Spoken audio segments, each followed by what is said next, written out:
একটি সুন্দর জঙ্গলের মাঝখানে ছিল একটি বিশাল নদী।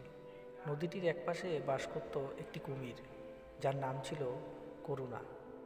করুণা ছিল শক্তিশালী এবং গর্বিত, কারণ সে নদীতে সাঁতার কাটতে পারত এবং অন্য প্রাণীদের শিকার করত খুব সহজেই। একদিন নদীর তীরে এক ছোট্ট ঘুঘু পাখি এসে বসে। তার নাম ছিল চঞ্চল। চঞ্চল ছিল খুব ক্ষুদ্র এবং দুর্বল, কিন্তু তার মধ্যে ছিল অসীম সাহস এবং তীক্ষ্ণ বুদ্ধি। একদিন করুণা ঘুঘুকে দেখে তার দিকে এগিয়ে গেল। সে ভেবেছিল, এটা তো খুব ছোট পাখি, একে খুব সহজেই খেতে পারবো। করুণা ধীরে ধীরে ঘুঘুটির দিকে এগোতে লাগলো। চঞ্চল যদিও ছোট, কিন্তু খুব ক্ষুদ্র ও সতর্ক ছিল। সে বুঝতে পেরে দ্রুত উড়ে গিয়ে একটি গাছের ডালে গিয়ে বসে পড়ল। তুমি কি আমাকে খেতে চাচ্ছ? চঞ্চল বলল। তবে তুমি জানো, আমি খুব সহজ শিকার নই। আমার বিশেষ কৌশল আছে, যা তোমার পক্ষে মজুত করা কঠিন হবে। করুণা উত্তেজিত হয়ে বলল, তোমার কৌশল শুনলে তো আমার হাসি পাবে। তুমি তো কত ছোট, আমি এক ঢুকে তোমাকে খেয়ে ফেলবো। চঞ্চল মৃদু হেসে বলল, ঠিক আছে, তবে তুমি যদি আমাকে খেতে চাও, প্রথমে তোমাকে একটি চ্যালেঞ্জ দিতে হবে।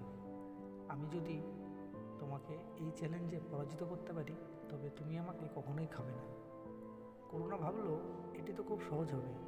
আমার শক্তি এবং আক্রমণের ক্ষমতা অনেক বেশি, এটি তো আমি হেসে হেসে পার করব।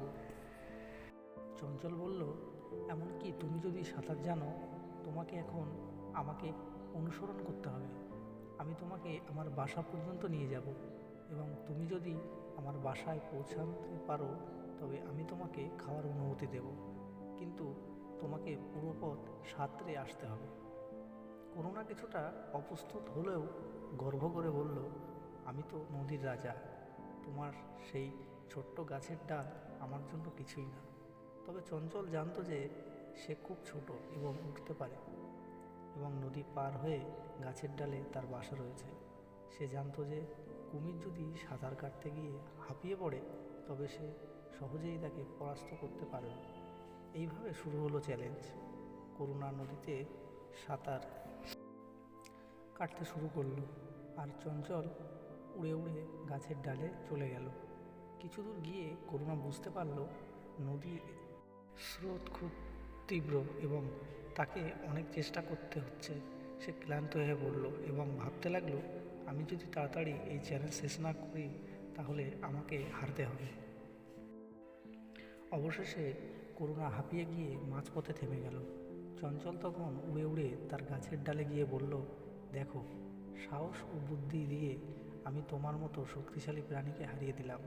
কুমিরটি অনেকটা লজ্জিত হয়ে বলল, তুমি সত্যিই খুব বুদ্ধিমান এবং সাহসী চঞ্চল। আমি তোমার সাথে আর কখনো কোনো শত্রুতা করব না।